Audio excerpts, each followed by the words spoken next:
Hello guys, this is Doomleaf. In this video we are going to make a noisy gradient wallpaper like this. So let's start.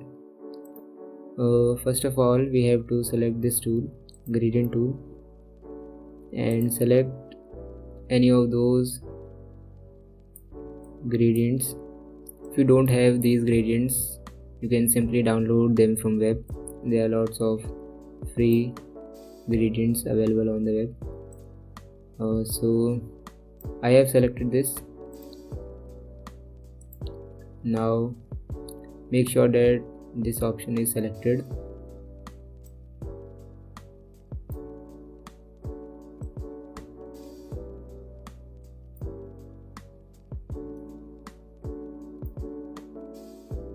Then now select filter, blur, Gaussian blur.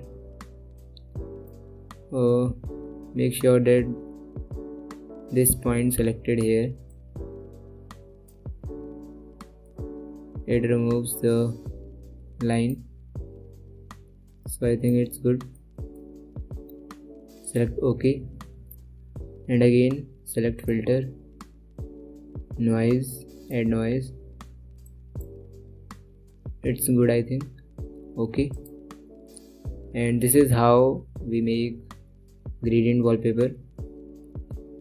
So if you like this video, then please subscribe and like the video.